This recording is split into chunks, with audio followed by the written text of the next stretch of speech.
For nearly 3 decades, people whispered rumors about 5 young women who vanished one storm-filled September night. Some insisted we were dead, taken by the sea, or buried in unmarked graves. Others preferred a prettier lie, that we'd run off with men and abandoned our vows. But the truth was far darker than any rumor dared to suggest. My name is Grace.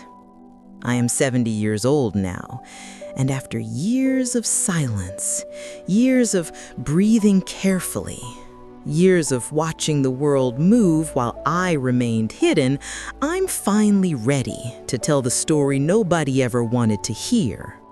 This isn't a tale about lost faith. It's a story about what happens when a monster disguises himself as a holy man, when evil walks inside sacred walls wearing a robe of purity, when 5 women learned that survival sometimes means breaking every promise you ever made to others and to yourself. When I first entered the convent, I was just 16.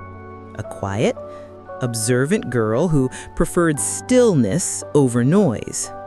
My mother used to say I was born seeing things others missed. At the convent, that silence became purpose. Days were structured, predictable, holy. Sunrise prayers, garden work, evening hymns. The world was small, but it felt safe. There were only 5 of us then: Sister Eleanor, brilliant and disciplined; Sister Joy, with laughter sweet enough to soften stone; Sister Sarah, shy and tender; Sister Martha, older and stern, but motherly in small, quiet ways; and me, content, young, and full of unquestioning trust. And for a while, life was peaceful, until the day a new priest arrived. Father Michael, tall, confident, admired before he even spoke a word. People in the community adored him. The way he preached made crowds swoon. He carried himself like a man chosen directly from heaven. But I noticed something most others didn't, or refused to see. His gaze lingered too long. His questions dug deeper than appropriate. His hands brushed shoulders like they owned the right. At first, his actions were subtle, easy to dismiss. A comment, a look, a gesture too familiar. But darkness never arrives loudly. It slips in quietly, disguised as holiness. And soon, that shadow inside the convent began to grow. One of us noticed, then another, and soon all 5 of us could feel it, that chilling certainty. Something inside those sacred walls was terribly, unforgivably wrong. What began as whispers turned into fear, and fear turned into evidence. The night we realized no one would save us, It was didn't the happen night all at everything changed. No loud moment, no single action we could point to and say, "Here, this is where the danger began." Instead, it was a slow unraveling. One thread pulled quietly after another, until everything we believed in fell apart. Father Michael became the center of the convent, not by command, but by influence. The town admired him, the children adored him, and even Mother Agnes, our superior, spoke of him with a reverence that bordered on blindness. But we, those who lived closest to his shadow, felt something colder beneath his charm. It began with Sister Joy, She had always been full of laughter, full of sunlight, but after private weekly spiritual guidance sessions with him, her smile changed. It wasn't missing, just altered, strained, forced. One evening, she sat beside me in the courtyard, hands trembling in her lap. Without looking at me, she whispered, "Grace, have you ever felt trapped in a room even when the door was open?" I froze. My throat tightened, but I nodded. She exhaled, a shaky, breaking sound, and said nothing else. A week later, her laughter disappeared altogether. Then came Sister Sarah, timid, soft-spoken Sarah, who avoided eye contact anytime Father Michael entered the room, as if even being seen by him was unbearable. One afternoon, I reached for her hand, just to comfort her. She flinched so hard, she nearly fell backwards. That was the moment the truth stopped being suspicion and became certainty. We began watching him, not loudly, not carelessly, but with the quiet determination of women who finally understood they were prey. His patterns were clear: isolation, manipulation, control. He used scripture as a weapon, obedience as leverage, and silence as the perfect cage. And yet, no one outside our walls believed anything was wrong. Why would they? He was respected, untouchable, a man of God, which meant we were the only ones who could see the monster behind the robe. One night, as rain hammered against the old stone convent and thunder shook the stained glass windows, the 5 of us gathered in the dim candlelight of the laundry room, the only place he never entered. We didn't speak at first. We didn't need to. Our fear sat between us like a living thing. Finally, Sister Eleanor, the strongest among us, whispered the words we were all too afraid to say. "If we don't stop him, no one will." And in that moment, the course of our lives shifted. We were no longer nuns devoted solely to prayer. We became women preparing for a war we never expected to fight. But courage is dangerous, because the moment we began resisting him, he knew.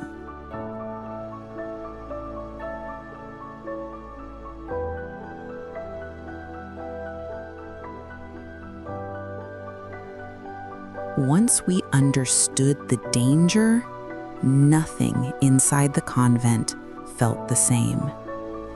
Every prayer, every meal, every quiet step through the candlelit halls carried a tremor beneath it, not from devotion, but from fear. And worst of all, Father Michael could feel it. Predators always know when their prey has finally recognized them. His charm shifted, his tone hardened.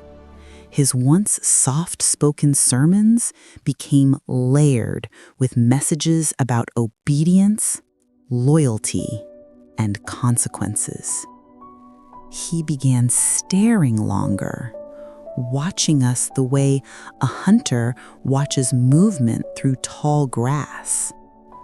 One afternoon during scripture reading, he paused mid-sentence and scanned the room slowly, his gaze sharp enough to cut bone. Then he spoke one line that froze all of us. "A serpent hides where doubt begins." His eyes locked with mine, and I understood. He knew. We weren't imagining it. We weren't paranoid. He was warning us. That night, we met again in the same cold laundry room with the flickering candle and damp stone walls. The rain outside softened to a steady whisper, but inside, fear roared. "What if he reports us?" Sarah whispered. Joy shook her head, voice cracking. "No, he won't report us. Men like him don't call for help. They silence it." Silence. Then Sister Martha, steady as ever, whispered, "We need proof." None of us spoke right away because the idea wasn't just bold, it was dangerous. Father Michael controlled everything: confessions, private meetings, schedules, even access to letters leaving the convent. We were isolated, cut off, and watched. But Sister Eleanor leaned forward, voice low and fierce. "We can't accuse a powerful man with nothing but fear and guesses. We need evidence, undeniable, unavoidable truth." My heart pounded so hard, I felt it in my throat. "Proof means getting close to him," I said. Eleanor nodded. "And someone already is." Our eyes turned slowly towards Sister Joy. Her face drained of color. She shook her head, tears gathering. "No, I can't be alone with him again." But before she finished, Eleanor reached for her hand. "You won't be alone," she whispered. "We'll be there, watching, ready." The room felt like it was holding its breath, because in that single moment, we weren't helpless anymore. We had a plan. A risky one, but a plan. And with it, something changed inside us, something that had been buried under fear. Hope. Fragile, trembling, but alive. But evil does not surrender quietly. And the night we attempted to expose him became the night everything spiraled beyond our control. The night we decided to gather proof felt heavier than any storm we had weathered before. The air inside the convent was unusually still, as if the building itself sensed what we were about to do. Every flickering candle, every echoing footstep in the hallway felt louder, sharper, more dangerous. Joy was trembling long before the plan began.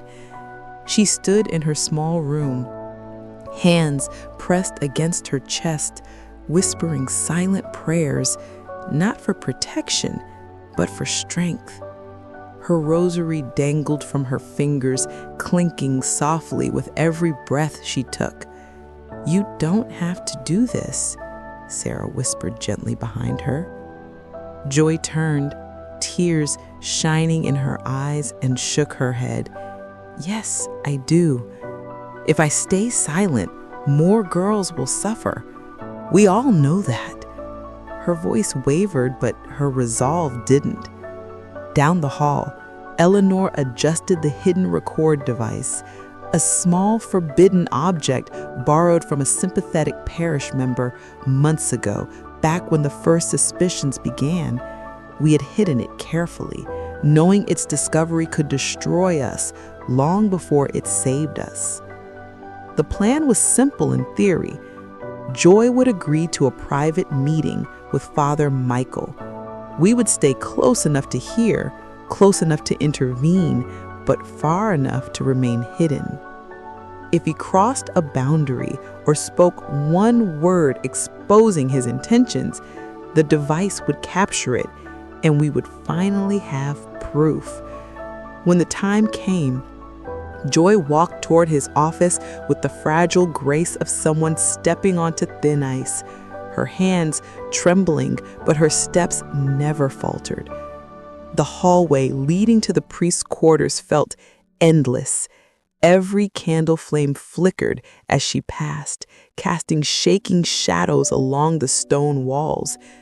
We followed silently, my heart pounding so loudly I worried it would give us away. Joy knocked softly. "Come in," Father Michael's voice replied, calm, smooth, terrifying. The door closed behind her. We hid in the narrow recess just steps away, Eleanor, Sarah, Martha, and I, silent, breath held, the recorder hidden inside the wooden grate. Inside the room, his tone began politely, too polite. "How have you been, Joy?" A pause, then her small voice, "Uneasy." His chuckle was cold. "You need guidance."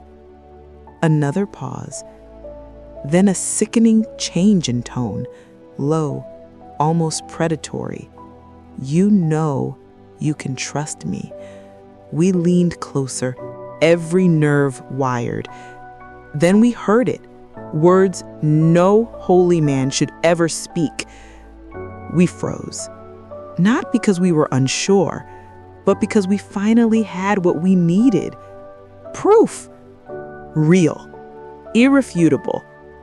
Damning. But recording the truth was only the beginning, because the moment he realized we knew, the hunter stopped stalking quietly and began striking back.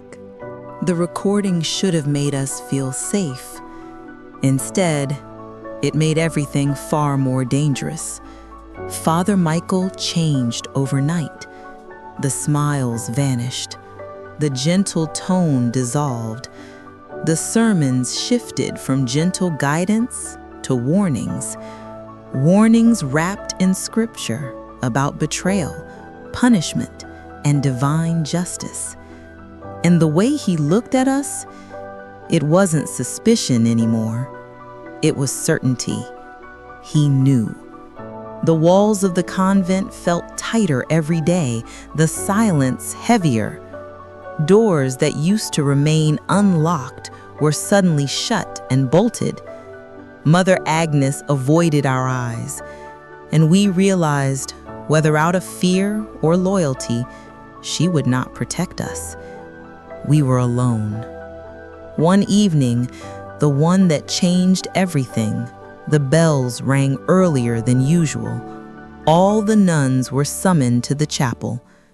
The air inside was suffocating. Candles burned hotter, shadows stretched longer, and Father Michael stood near the altar with an expression that made my blood run cold. "Some among us," he began, voice echoing across the stone walls, "have allowed doubt to root, and where doubt grows, sin follows." Sister Joy flinched. His eyes landed on us, one by one, like a blade selecting its target. "We must purify this house." That was the moment Eleanor squeezed my hand, a silent signal. We didn't wait. We didn't pray. We ran. The chapel erupted in shouts, confusion, panic, footsteps chasing us as we fled through the halls. The recorder was inside Eleanor's pocket, our only evidence, the only weapon we had. We burst through the back door into the storm outside. Rain slammed against us, cold and violent, but the air tasted like freedom, even if danger followed close behind. We didn't look back until we reached the old wooden gate near the edge of the convent grounds.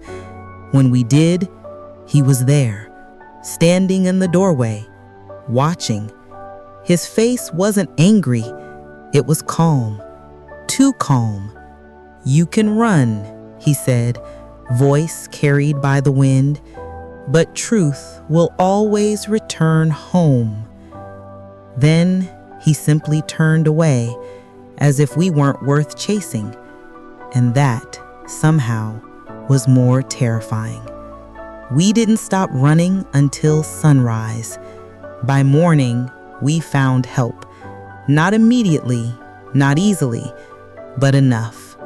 The recording was played. Investigators arrived. Questions were finally asked. It took years, courtrooms, testimonies, and painful retellings. But in the end, truth won.